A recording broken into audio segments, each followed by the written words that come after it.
humility is variously seen as the act or posture of lowering oneself in relation to others, or conversely, having a clear perspective, and therefore respect, for one's place in context. In a religious context, this can mean a recognition of self in relation to a deity or deities, acceptance of one's defects, and submission to divine grace, or as a member of an organized, hierarchical religion.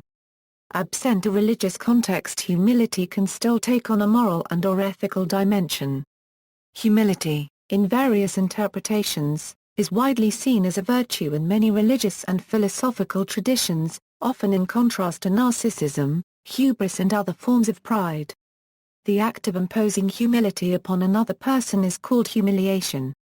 The term humility comes from the Latin word humilitas, a noun related to the adjective humilis, which may be translated as humble, but also as grounded, from the earth, or low, since it derives in turns from humus. See the English humus.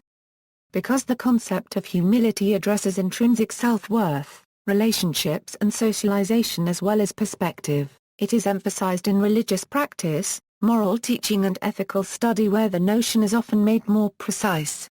Mythology, Eidos, in Greek mythology, was the daimona of shyness, shame and humility. She was the quality that restrained human beings from wrong. Religious views of humility, Buddhism. The natural aim of the Buddhist life is the state of enlightenment, gradually cultivated through meditation and other spiritual practices. Humility, in this context, is a characteristic that is both part of the spiritual practice, and a result of it. As a quality to be developed, it is deeply connected with the practice of four abodes: love, kindness, compassion, empathetic joy and equanimity. As a result of the practice, this cultivated humility is expanded by the wisdom acquired by the experiences of the ultimate emptiness and non-self. Humility, compassion, and wisdom are intrinsic parts of the state of enlightenment. Judeo-Christian commonalities, as the Jewish and the Christian faiths share some of the core scriptural references, many figures, writings and themes, not just pertaining to humility, are shared. As illustrated in the person of Moses, who leads the nation of Hebrews out of slavery in Egypt and to the promised land. Humility is a sign of godly strength and purpose, not weakness. Of this great leader, the Bible states, for Moses was a man exceeding meek above all men that dwelt upon earth. Moses is venerated by Jewish and Christian adherents alike.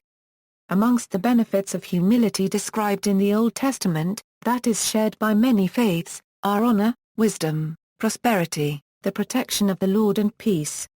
In addition, God opposes the proud but gives grace to the humble. Judaism. Rabbi Lord Jonathan Sacks states that in Judaism humility is an appreciation of oneself, one's talents, skills, and virtues.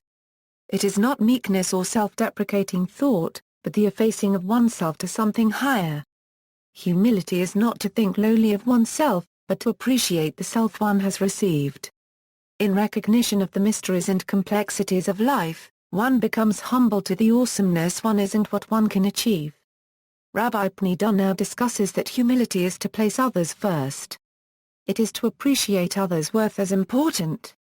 In recognizing our worth as people, Rabbi Dunau shows that looking into the zillions of stars in the sky, and in the length and history of time, you and I are insignificant, like dust.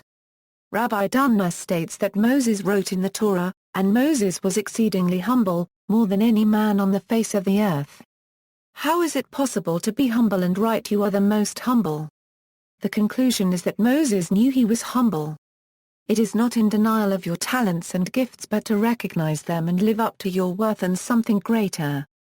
It is in the service to others that is the greatest form of humility. Christianity.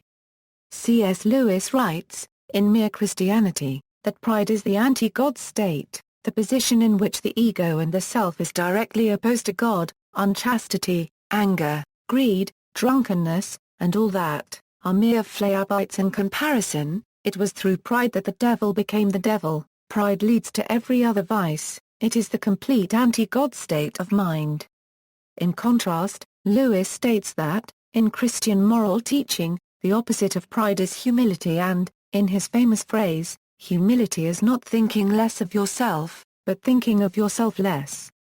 St. Augustine stresses the importance of humility in the study of the Bible, with the exemplars of a barbarian Christian slave, the Apostle Paul, and the Ethiopian eunuch in Acts 8.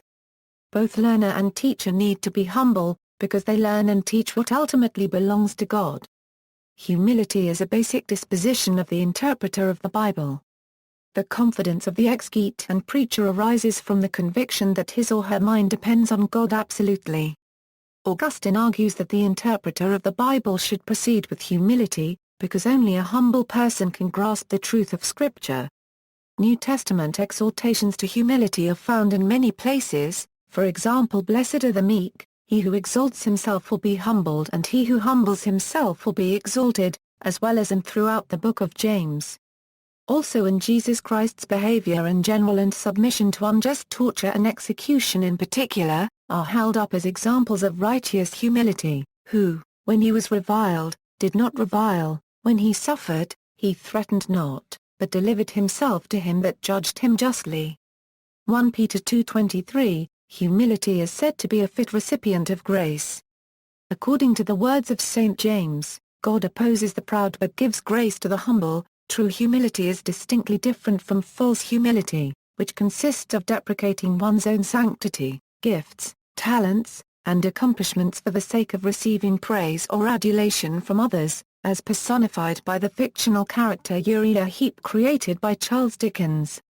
In this context, legitimate humility comprises the following behaviors and attitudes: submitting to God and legitimate authority, recognizing virtues and talents that others possess, particularly those that surpass one's own, and giving due honor and, when required, obedience, recognizing the limits of one's talents, ability, or authority. And, not reaching for what is beyond one's grasp. The vices opposed to humility are pride, too great obsequiousness or abjection of oneself. This would be considered an excess of humility, and could easily be derogatory to one's office or holy character. Or it might serve only to pamper pride in others, by unworthy flattery, which would occasion their sins of tyranny, arbitrariness, and arrogance. The virtue of humility may not be practiced in any external way that would occasion vices in others. Catholicism. Catholic texts view humility as annexed to the cardinal virtue of temperance. It is viewed as a potential part of temperance because temperance includes all those virtues that restrain or express the inordinate movements of our desires or appetites. Humility is defined as a quality by which a person, considering his own defects, has a humble opinion of himself and willingly submits himself to God and to others for God's sake. Saint Bernard defines it as a virtue by which a man, knowing himself as he truly is, abases himself. Jesus Christ is the ultimate definition of humility. Humility was a virtue extolled by Saint Francis of Assisi, and this form of Franciscan piety led to the artistic development of the Madonna of Humility, first used by them for contemplation. The Virgin of Humility sits on the ground, or upon a low cushion, unlike the enthroned Madonna representations. This style of painting spread quickly through Italy, and by 1375 examples began to appear in Spain, France and Germany, and it became the most popular among the styles of the early Trecento artistic period. Saint Thomas Aquinas, a 13th-century philosopher and theologian in the scholastic tradition, defines humility similarly as the virtue of humility that consists in keeping oneself within one's own bounds, not reaching out to things above one, but submitting to one's superior. Amish, in Amish thought and practice, the concept of Jalasanhite is a manifestation of humility of spirit. Hinduism, in Sanskrit literature of Hinduism, the virtue of humility is explained with many terms, some of which use the root word, niti. Related words include venity, sanity, and the concept amanitvam, listed as the first virtue in the Bhagavad Gita.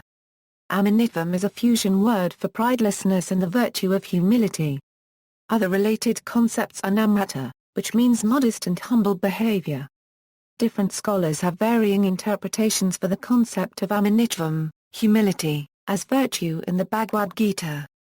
For example, Prabhupada explains humility to mean one should not be anxious to have the satisfaction of being honored by others. the material conception of life makes us very eager to receive honor from others, but from the point of view of a man in perfect knowledge who knows that he is not this body anything, honor or dishonor, pertaining to this body is useless. Jobson explains amanitvam, humility, as lack of arrogance and pride, and one of 26 virtues in a human being that if perfected, leads one to a divine state of living and the ultimate truth. Natheswaran writes that the Gita's subject is the war within, the struggle for self-mastery that every human being must wage if he or she is to emerge from life victorious, and the language of battle is often found in the scriptures, for it conveys the strenuous, long, drawn-out campaign we must wage to free ourselves from the tyranny of the ego, the cause of all our suffering and sorrow. To get in touch with your true self, whether you call that God, Brahman, etc., one has to let go of the ego. The Sanskrit word ahamkara literally translates into the sound of I, or quite simply the sense of the self or ego. Gandhi interprets the concept of humility in Hinduism much more broadly, where humility is an essential virtue that must exist in a person for other virtues to emerge. To Gandhi, truth can be cultivated, as well as love, but humility cannot be cultivated. Humility has to be one of the starting points. He claims, humility cannot be an observance by itself, for it does not lend itself to being practiced. It is however an indispensable test of ahimsa. Humility must not be confused with mere manners. A man may prostrate himself before another, but if his heart is full of bitterness for the other, it is not humility. Sincere humility is how one feels inside, a state of mind. A humble person is not himself conscious of his humility, claims Gandhi. Vivekananda, one of the scholars of Hinduism in the 19th century, argues that concept of humility does not mean crawling on all four and calling oneself a sinner. In Vivekananda's Hinduism, each human being is the universal, recognizing and feeling oneness with everyone and everything else in the universe, without inferiority or superiority or any other bias, is the mark of humility. To Radhakrishnan, humility in Hinduism is the non-judgmental state of mind when we are best able to learn, contemplate and understand everyone and everything else. Islam, in the Quran, Arabic words conveying the meaning of humility are used, and the very term Islam can be interpreted as meaning surrender, humilitia cslm. Among the specific Arabic words used to convey humility are tawadu and koso. Before thee we sent to many nations, and we afflicted the nations with suffering and adversity, that they might learn humility. When the suffering reached them from us, why then did they not learn humility? On the contrary, their hearts became hardened, and Satan made their acts seem alluring to them.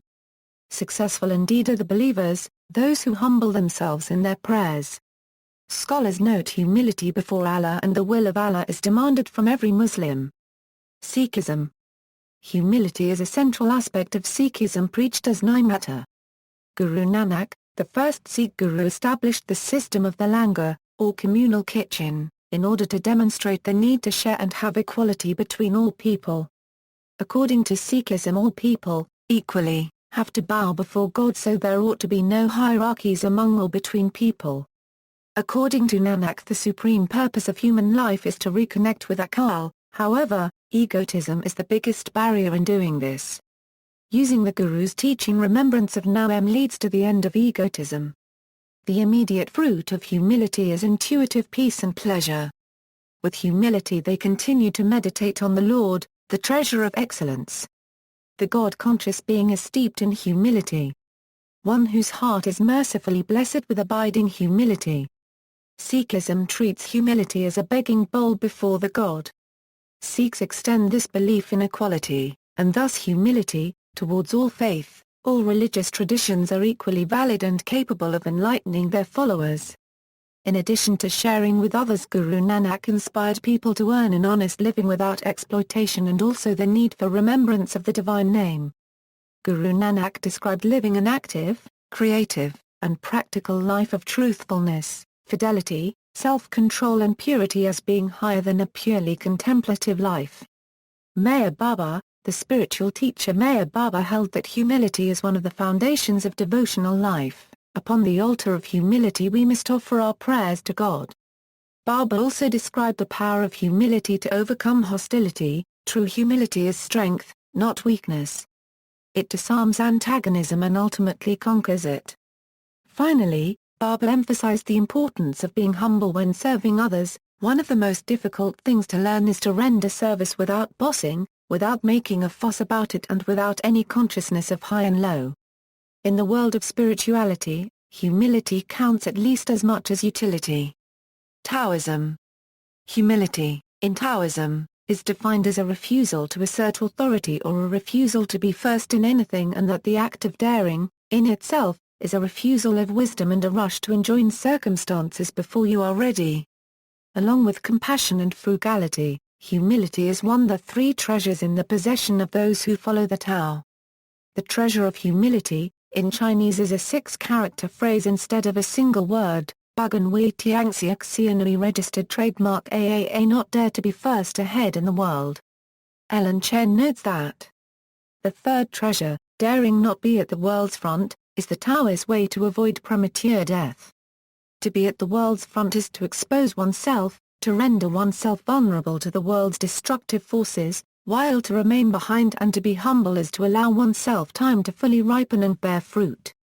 This is a treasure whose secret spring is the fear of losing one's life before one's time. This fear of death, out of a love for life, is indeed the key to Taoist wisdom. Furthermore, also according to the Tao Te Ching, a wise person acts without claiming the results as his. He achieves his merit and does not rest in it, he does not wish to display his superiority. Philosophical views of humility. Kant's view of humility has been defined as that meta-attitude that constitutes the moral agent's proper perspective on himself as a dependent and corrupt but capable and dignified rational agent. Kant's notion of humility relies on the centrality of truth and rational thought leading to proper perspective and can therefore be seen as emergent. Mahatma Gandhi is attributed as suggesting that attempting to sustain truth without humility is doomed to cause it to become instead an arrogant caricature of truth. Criticism. While many religions and philosophies view humility as a virtue, some have been sharply critical of it, seeing it as opposed to individualism, specifically the value and excellence of the individual. Nietzsche views humility as a strategy used by the weak to avoid being destroyed by the strong. In Twilight of the Idols he writes, "When stepped on, a worm doubles up. That is clever." In that way he lessens the probability of being stepped on again. In the language of morality, humility. Nietzsche argues that the slave morality of Christianity has so infected Western culture that now even the masters view humility as a virtue. His idealized Arabamensch would be more apt to roam around unfettered by pretensions of humility, proud of his stature and power, but not reveling idly in it, and certainly not displaying hubris. Ayn Rand's objectivism sees self-abasement as antithetical to morality. In her book The Virtue of Selfishness, Rand states that humility is not a recognition of one's failings, but a rejection of morality. Humility and leadership. Recent research suggests that humility is a quality of certain types of leaders. For example, Jim Collins and his colleagues found that a certain type of leader, whom they term Level 5, possesses humility and fierce resolve. Humility is being studied as a trait that can enhance leadership effectiveness. The research suggests that humility is multidimensional and includes self-understanding and awareness, openness, and perspective-taking. See also, Humiliation, Madonna of Humility, Pharisee and the Publican, Notes. References. This article incorporates text from a publication now in the public domain, a Herbermann, Charles, ed. Catholic Encyclopedia. Robert Appleton Company, Al-Munajjid, Sheikh Mohammed Seli. Islam Q&A website. Different Kinds of Humility, Islam-QA.com. Retrieved April 5, 2006. Sister Huda November 19, 1998. About.com website. Humility, Islam.about.com. Retrieved April 5, 2006. Catholic Encyclopedia, newadvent.org, further reading, Humility, The Beauty of Holiness, by Andrew Murray. External links. Judaism's take on humility, World Scripture, quotes from religious texts about humility, unification.net, I'm glad that I'm a nobody, A Positive Psychology of Humility, meaning Car, Catholic Encyclopedia, newadvent.org,